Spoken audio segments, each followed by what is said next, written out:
Thank you very much, Ravi.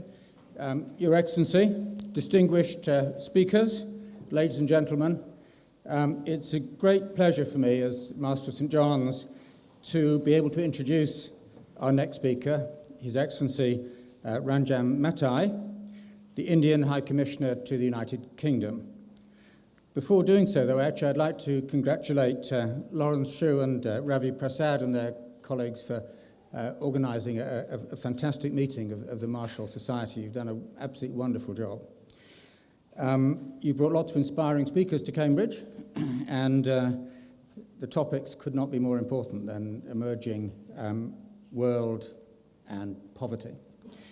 So, as everyone will have heard already, the Marshall Society is named after Alfred Marshall, who is renowned both for his intellectual advances and also for founding what's called the Cambridge School of Economics. It's a particular pleasure for me to be here at this meeting because he was a student and a fellow of St. John's, and we're very proud of him. His picture's on the wall in the Great Hall. It's a particular pleasure, too, for me to introduce His Excellency Ranjan Mathai, not least because I have tremendous personal admiration for India, indeed a deep affection for a marvellous country that I've visited many, many times in the last 30 years. In addition, as it turns out, the Prime Minister of India, Dr. Manmohan Singh, was like Alfred Marshall at St. John's, where appropriately for this meeting he read economics, and I'm sure was a member of the Marshall Society, though I didn't check that, just in case he wasn't, but I'm sure he was.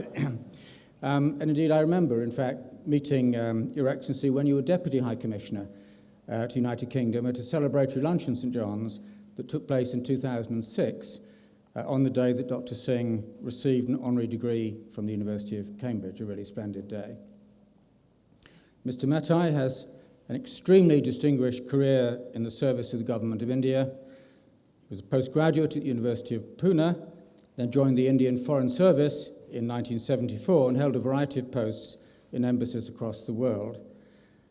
In 1998, he was appointed an Indian ambassador to Israel, and then in 2001 to Qatar. He then became Deputy High Commissioner to the United Kingdom, as I mentioned a moment ago, before becoming ambassador to France in 2007. Then in 2011, he was recalled to India, where he took the top job as Foreign Secretary to the Government of India, a post he held until returning to Britain in December of 2013, just about 6 weeks ago. It was an enormous pleasure, I might say, to us when you were appointed to be our High Commissioner, or India's High Commissioner in our country. So, Your Excellency, it's my privilege to invite you to address this meeting of the Marshall Society. Thank you.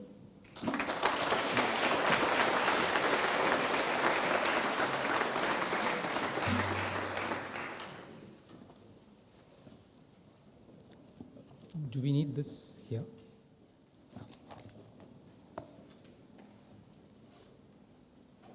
Professor Dobson, Dr. Ravi Prasad, student and members of this Marshall Society, other senior members of the faculty, other guests, ladies and gentlemen. I start with a degree of trepidation for 3 reasons.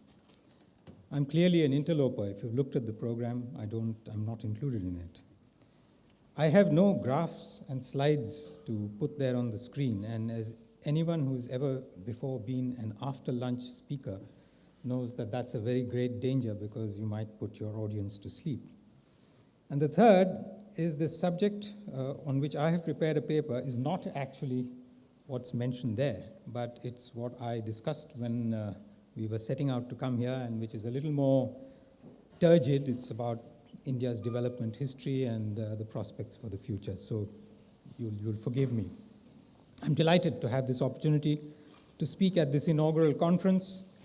I'm not an economist by training and have acquired little of the specialist knowledge to claim your acquaintance, even after 40 years in professional life.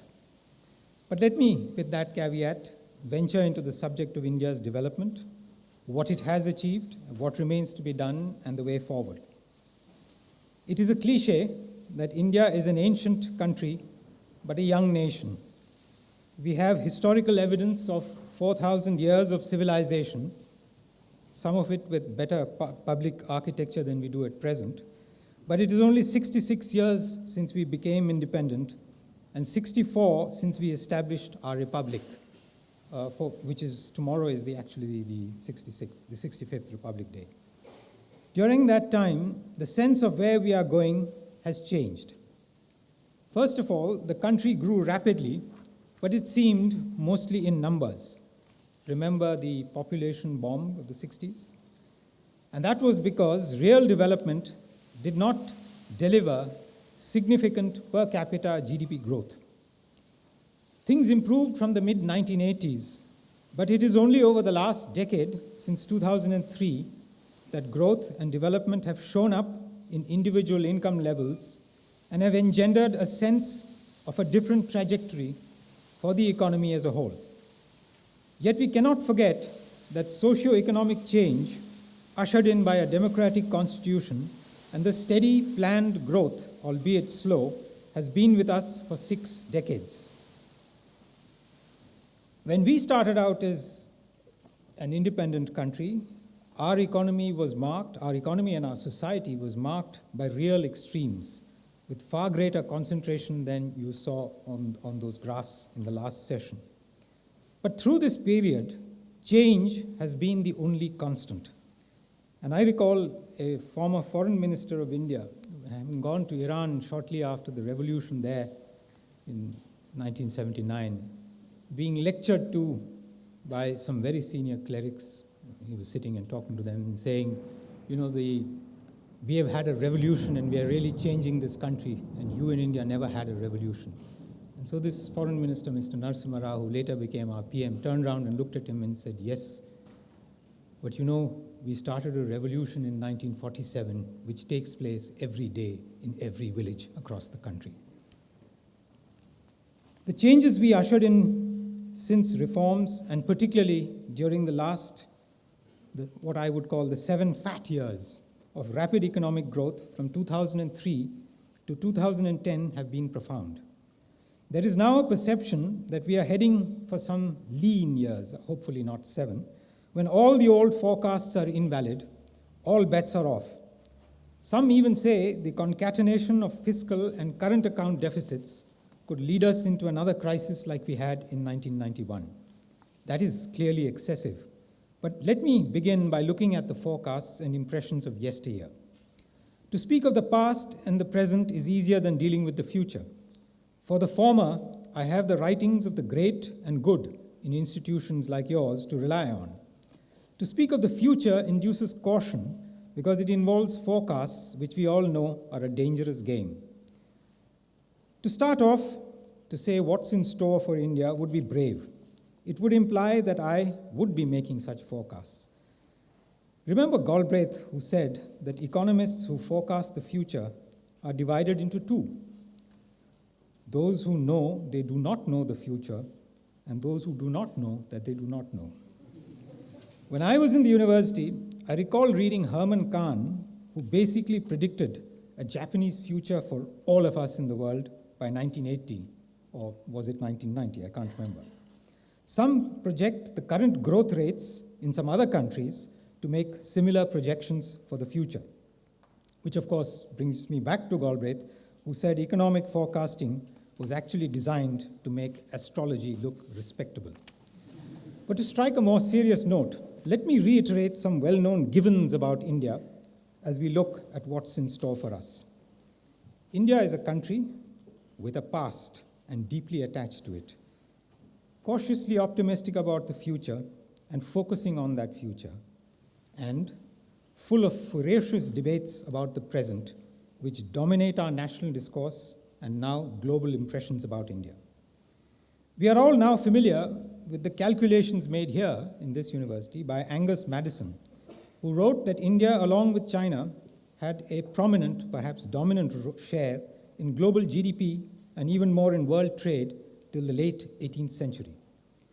These achievements were built over centuries of growth and achievement in fields which sustain economic progress, including mathematics, astronomy, education, shipbuilding, chemistry, architecture, and medical science. And these provided the substructure for substantial material achievement, even if some analysts today suggest that the notion of golden eras with equitable distribution across all of India's geographies and its social stratifications are not supported by historical evidence.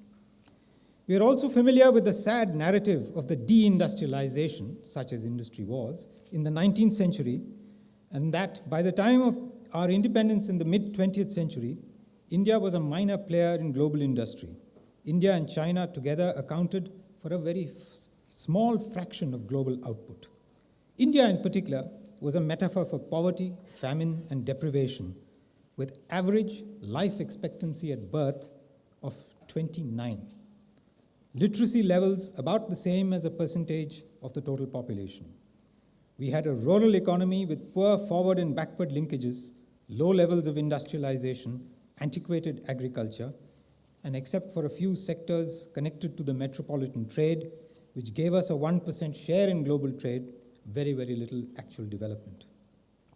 We had to deal with profound political challenges of partition and integration of princely states, deep-seated social inequalities, and poor standards of education and technological development. Immediately after acquiring sovereign control over our own resources, planning was initiated in pursuance of declared objectives of the government to promote a rapid rise in the standard of living of the people by efficient exploitation of the resources of the country, increasing production and offering opportunities for employment in the service of the community. It was felt that self-reliant industrial development, particularly in heavy industry, was required to achieve these goals. At the time of independence, with the launching of a national planning process, India opted for a mixed economy guided by the principles of democratic socialism. The public sector was thus visualized as the vehicle for achieving industrial development and technological progress, i.e., it was given a crucial role in guiding and directing the economy. This was not merely an ideological choice. The fact is that the small private sector which existed lacked both the resources and, with a few exceptions, the vision for putting India on the path to industrial growth. This analysis is sometimes challenged today, but be that as it may, India embarked on a strategy of 5-year plans anchored in a 15-year perspective. The 5-year plans were to be operationalized through successive annual plans. A planning commission was set up and tasked with formulating these plans for the most effective and balanced utilization of the country's material, capital, and human resources. The first 5-year plan was launched in 1951, and 2 subsequent 5-year plans went forward till 1965, when there was a break because of the India-Pakistan conflict. 2 successive years of drought, devaluation of the currency, a general rise in prices, and erosion of resources disrupted the process, and after 3 annual plans between 66 and 69, the 4th 5-year plan was started in that year. Thereafter, we moved ahead seamlessly except for 2-year breaks between 78, 79, and 89, 91, when short-lived coalitions ran the country. We are currently on the 12th of our plans. And what has happened? In the decades so far, the planning process has been largely confined to undertaking investment planning of the economy by focusing primarily on the planning and allocative functions. These involve distribution of funds between the center and the assistance to the states, also across ministries and departments in the central sector. Intrinsic to this exercise is the process of plan formulation, delineating programs and projects in various sectors, their review, monitoring, and follow-up. Over the last 3 decades, this exercise has lost some of its importance on account of the dwindling share of public investment to total investment in the economy, and also due to the changing economic policy regime and administration, which is now placing an ever greater reliance on the market to deliver the nation's development goals.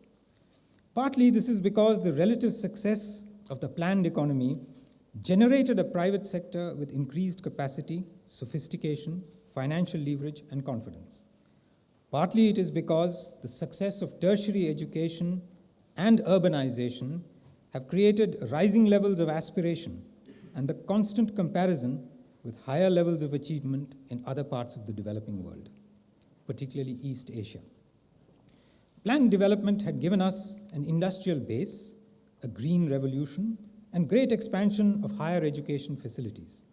Yet, per capita income grew at slower rates than everywhere else in Asia. The success in bringing down the mortality rates was dramatic, considering the weakness of our healthcare infrastructure. Without concomitant decline in birth rates, we had huge increase in population, which compressed per capita income growth even further and left us a largely poor country.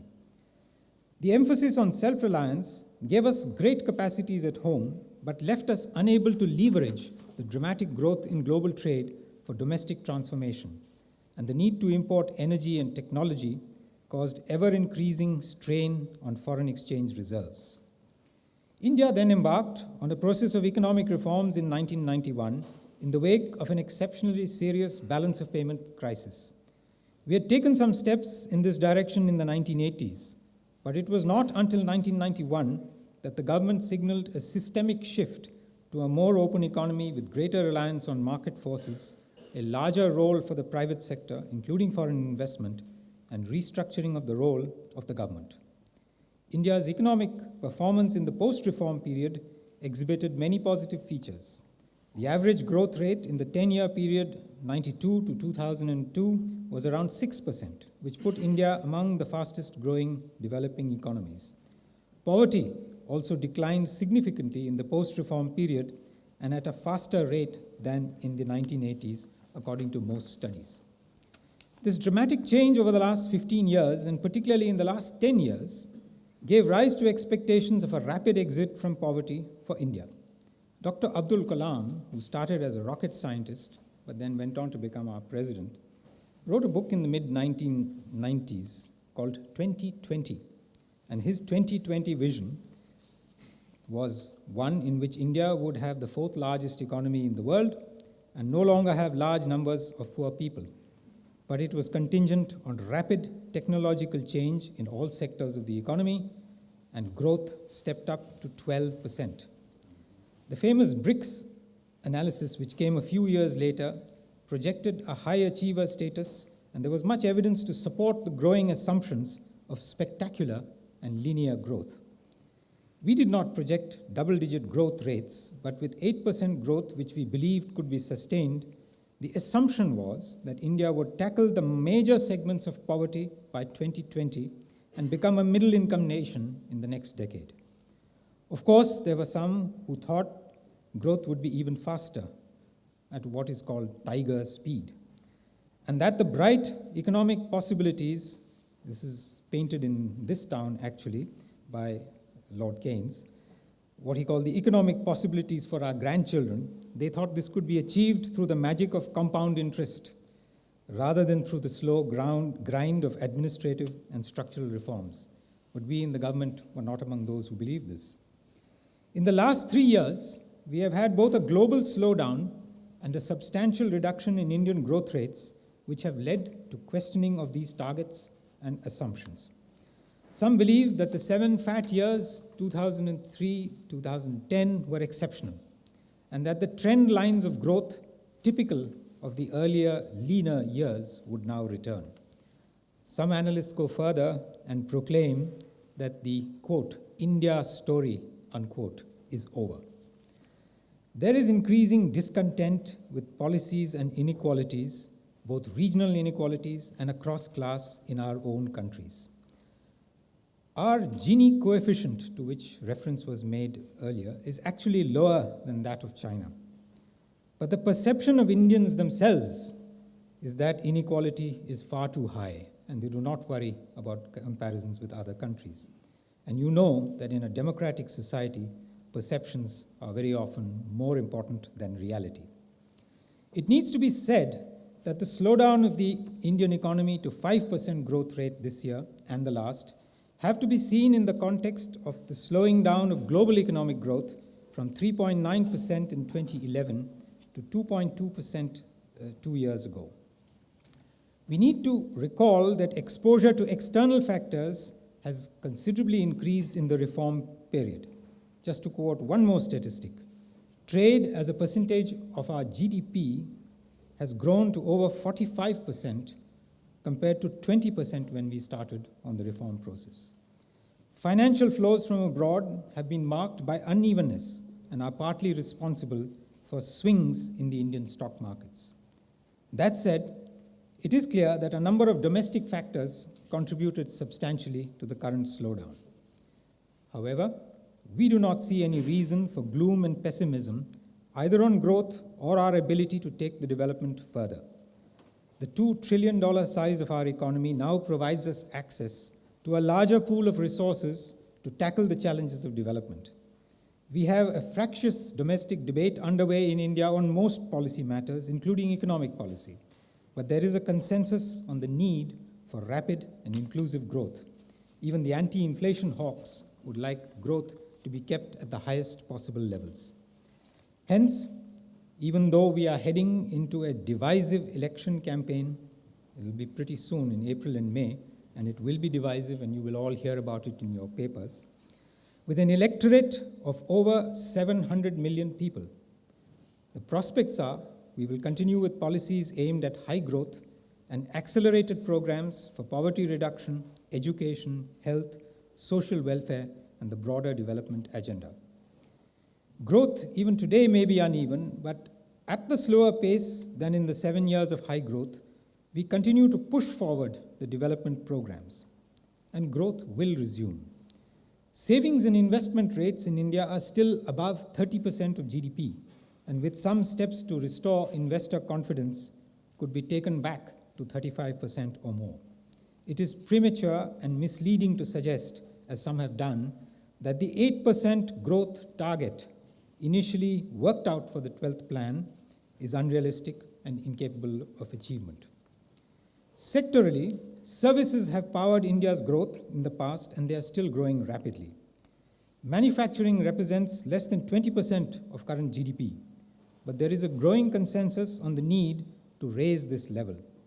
The National Manufacturing Policy has sought to expand India's industrial development across the board, and we already have success in some sectors such as cycles, tractors, fertilizers, optical storage devices. Did any of you know that we are one of the world's top producers of optical storage devices?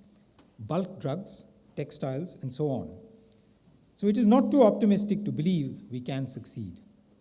The massive freight and industrial corridors which are being planned, some of them with foreign assistance, for the northwest, eastern, and southern India should themselves be catalysts for further growth. Foreign direct investment is still flowing into India in volumes which were considered beyond our reach a decade ago. The downturn of 2012 saw us receive $22 billion, and the first 6 months of 2013 witnessed an increase of 35% over 2012 figures. The agricultural sector has traditionally underperformed, but in the current financial year, it's expected to provide ballast to the overall growth rate. Long-term agricultural sector growth rates had already gone up to 3.3% from 2% earlier, and in the current financial year, growth should exceed 4% in the agricultural economy. The talent base for continued and accelerated growth is immense. R&D investment is increasing. The knowledge-based industry startups continue to flourish. The value placed by Indians on science education and the flourishing media and entertainment industry in our country all point to a vibrancy that should help sustain rapid growth.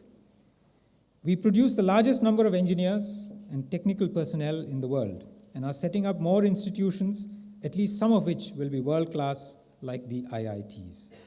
This means we should have a good chance of integrating into global R&D chains in industry, including in advanced manufacturing and innovation. Energy remains one of our critical constraints. As a generalization, we are resource poor, with 17% of the world's population, but with only an estimated 3 to 4% of the world's natural resources.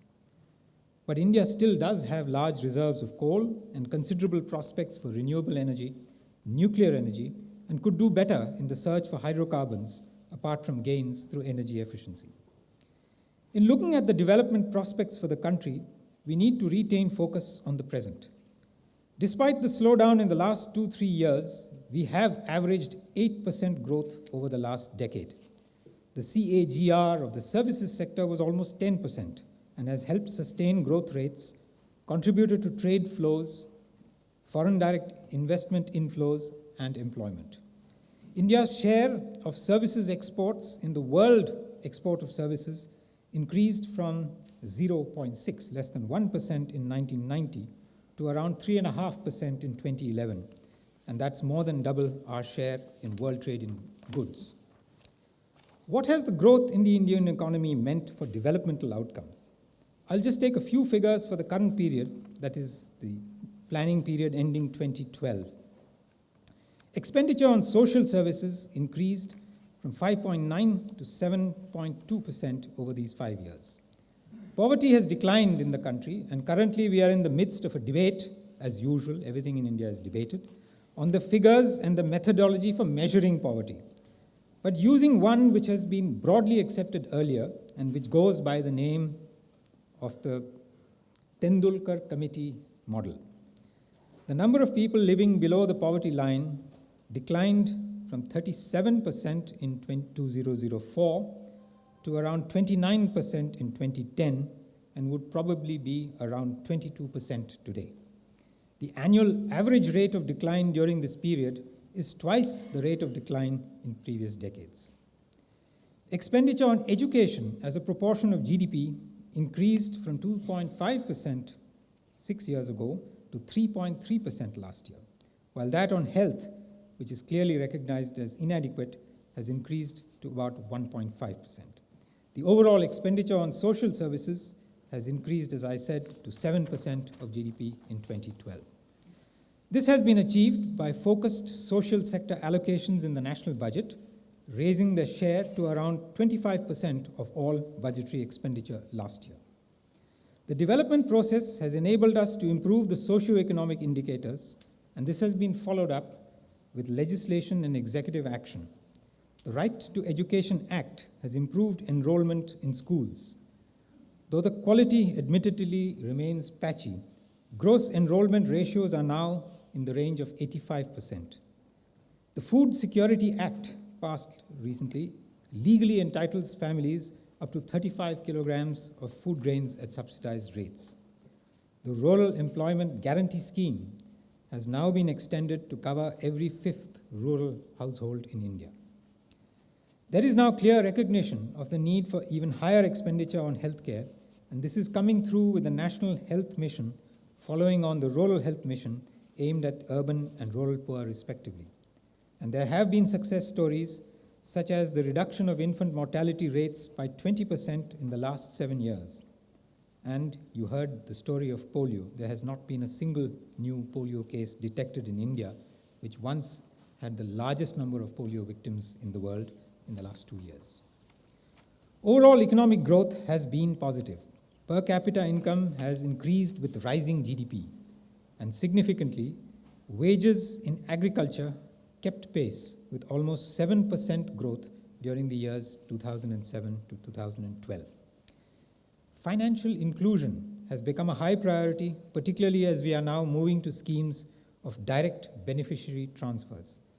The number of bank accounts in the country has increased to 770 million last year, and the number of commercial banks has increased from 50,000 to 88,000 over the last decade.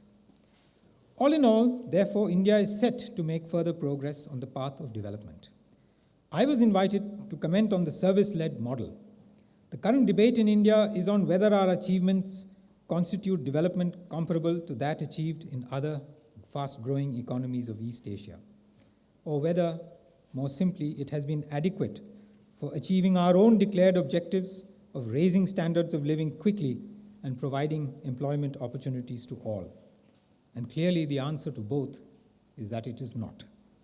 There would be requirement for accelerated industrialization to absorb growing numbers both in urban and rural areas of the country, the so-called demographic dividend, which if not handled carefully could turn out into a demographic nightmare. Nevertheless, the success of services-led growth has room to play out further, with newer models of business process outsourcing, knowledge process outsourcing, modernization of professional, financial, realty, and transport services, and so on. Overall, therefore, the services sector holds out considerable promise for a development process with results comparable to those achieved through rapid industrialization in terms of per capita income and social progress, but with less physical evidence of creative destruction, whether of existing cultural patterns, social structures, or the environment. It can therefore be speculated upon whether India's success in developing an alternative paradigm for the great ascent to developed economy status could be groundbreaking and historic. The evidence is incomplete, and within India itself, as I said, the current consensus is that without industrialization, we would not produce adequate employment, particularly for the surplus populations in the rural areas. Nor could we provide adequate employment and growth for those without the educational requirements for jobs in the service sector. It is also well understood, though less articulated, that it is a fact of life that a country without a sophisticated and industrial and technological foundation would be poorly equipped to protect its sovereign spaces in the competitive world we live in. But if we are able to make a success of services-led growth, both domestically and in tapping global markets, we should be able to creatively widen the circles of beneficiaries of such growth. And if India succeeds in this task, we could make a huge difference in the world. There would be, first of all, the attraction of an alternate model for development, focusing more on human skills, training, and responding to others' needs than on the accumulation of physical capital and aggressive exploitation of natural resources.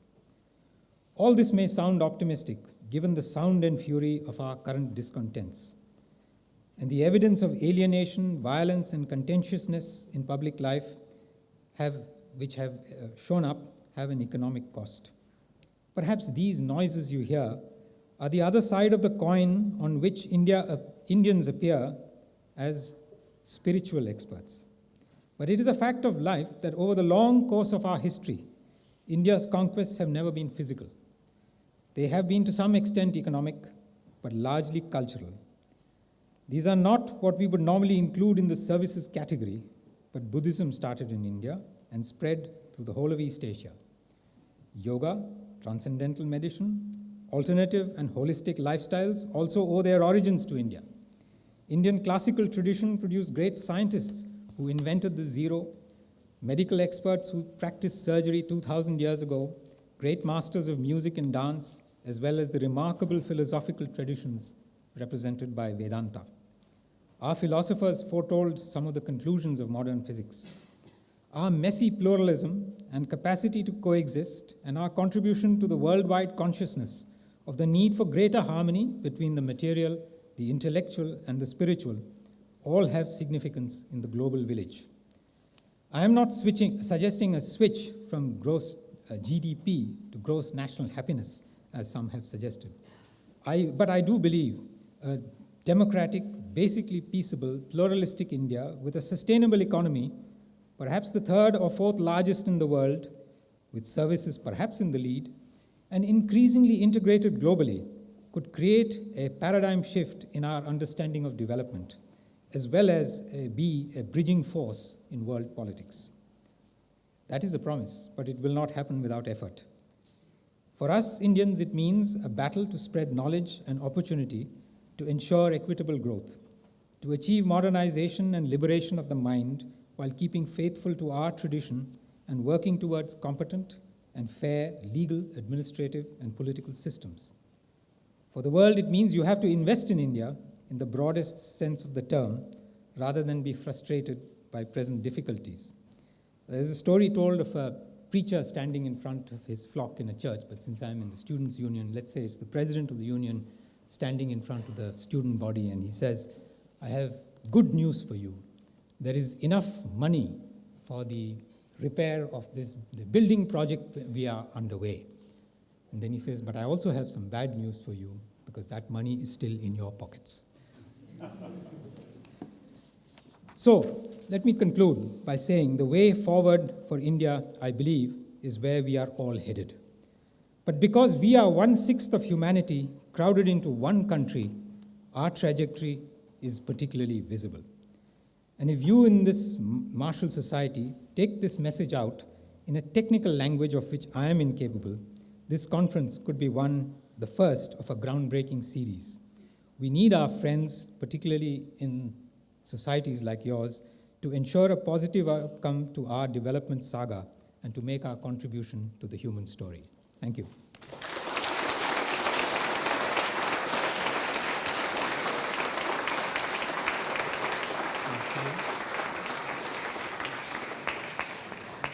Thank you, High Commissioner, for a wonderful talk. You spoke of the sound and fury of India.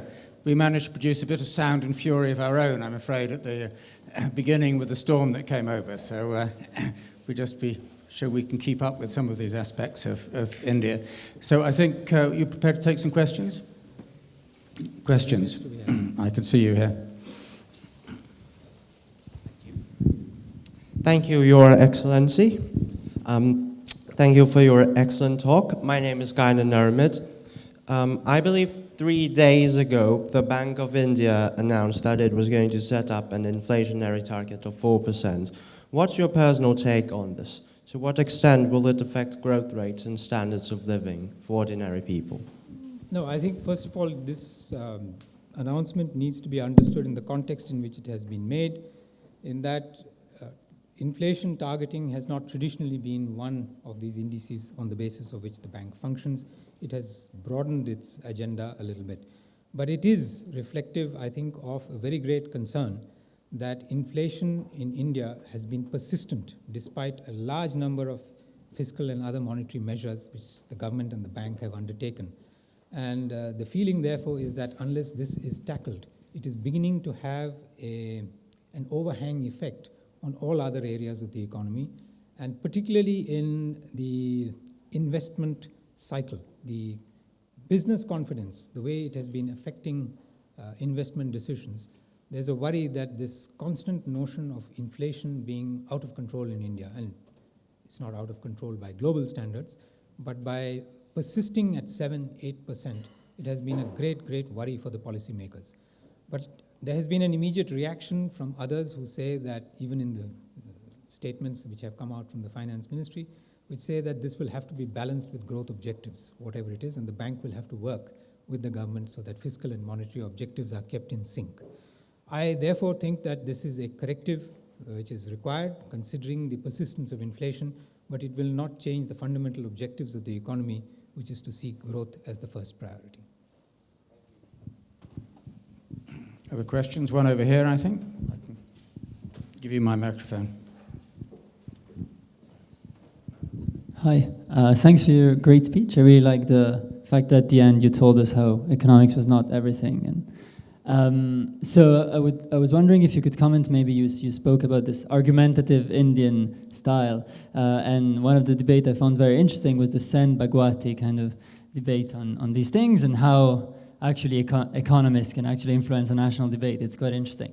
You spoke about inclusive growth, and we also spoke before about inequalities and how this might affect growth. So maybe you have a take on these things, and like, should you have prioritize growth or should you prioritize inclusive growth before? Well, I think I'm going to stay out of the Sen Bhagwati debate because, as I said when I started, I'm not an economist, and this is one of those debates which is better to be on the sidelines. But I will say that there is fundamentally no contradiction in a country like ours, where the policymakers are voted into power every 5 years or perhaps even sooner, that, as I said, perceptions are as important as reality in a country like that. So if the notion that there is inequality persisting, then inclusive growth will be the only item on the political agenda which really gains traction. And we have now learned through the bitter experiences I'm telling you of these last 12 plans, that without growth, you cannot move. You don't have the resources to move to inclusive growth. So you will have to balance these two core objectives and see which is the best way forward.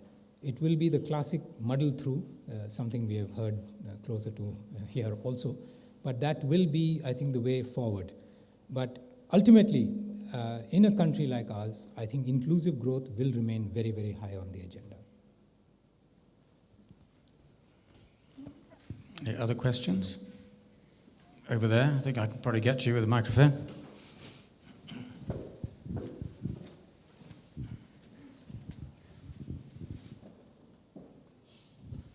Hi there. Thanks, Your Excellency, for your insight into India today. India's foreign FDI is increasing, but it's still 5 times smaller than of China. So what can India do to attract a larger share of foreign investment?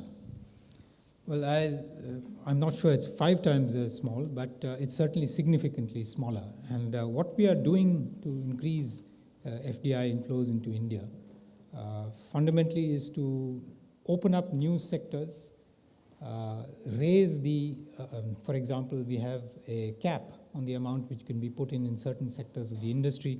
Those have been systematically raised higher and higher. For example, today you can invest up to 100% in the telecom industry in India. That is, 100% ownership could be for a foreign company. This is a move which has actually taken place systematically, going up from 25, 49, and now 100 in the last few years. Similarly, new sectors are opening, civil aviation. There's a possibility, there's talk of increasing it to the railways. There's talk of increasing to some of these very large sectors in India. That's one. Second is that the rules and the regulations under which the foreign investors come in, whether they need to come through a formal application process or have what is called the automatic route and just deal with the Reserve Bank of India and enter. These are also being examined on a continuous basis. So I think we will do better in those fields. But fundamentally, foreign direct investment in India will increase dramatically if the signs of growth returning to the levels of 8%, 9% come back. Then I think we will see very, very significantly much higher levels of investment coming into the Indian economy. But I am tempted, one last observation on your take, because this story of the Chinese being dramatically higher than India was true even in 2006 when I was here last. And there was a conference held in London at which a number of speakers spoke about economic growth, and inevitably the growth in China was mentioned, the growth in India was mentioned, the FDI figures were mentioned. And there was a leading official of the Chinese central bank who came and sat down next to the one of the Indian policymakers and said, I'm very interested. We get 5 times the amount of FDI you do. Why is it our growth rate is only 2% higher than yours? So there are many other factors which will propel the economy. Yep. Time maybe for one more question. I think it looks like you. Hi, my name is Anum. It was great to hear about India's recent success. As much as I may be from the arch rival across the border, it was great to hear how well India's been doing. From the sidelines, though, like one of the most disturbing things for me that's been coming up in the news has been the spate of violence against women and gang rapes and so forth over the past few years, and they've been continuously happening despite a lot of media attention going to them now. I would imagine, obviously, that the security with which half of the population can move out of their homes is a big concern for both the government. It's an economic problem, it's maybe an attitude problem as well. So I want to ask particularly 2 things, like what do you think is at the core of this kind of, so is this maybe the root of it is economic disempowerment? Is it an attitude problem, the way society is viewing women?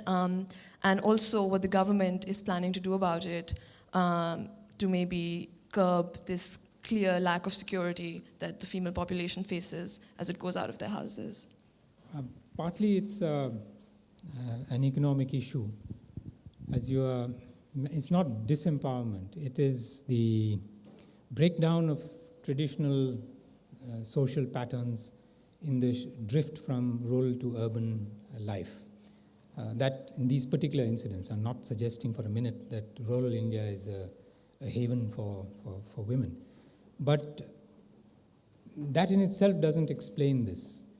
there is a sense, and this is partly anecdotal evidence and partly coming out from some of these most terrible cases, that there is a sense that the criminal justice system takes too long to work itself out.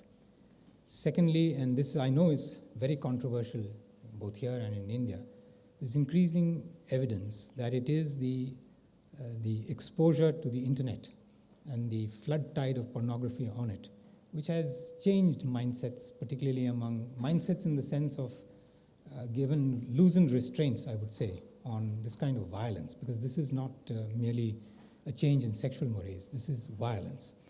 And thirdly, that I think the sense that we are a society in transition and that things are changing is affecting the way in which some of these traditional relationships between men and women were looked at. I think the answer really is in social awareness, better education, certainly a lot tougher action on the criminal justice front. And that is the combination of these three is what the government is looking at.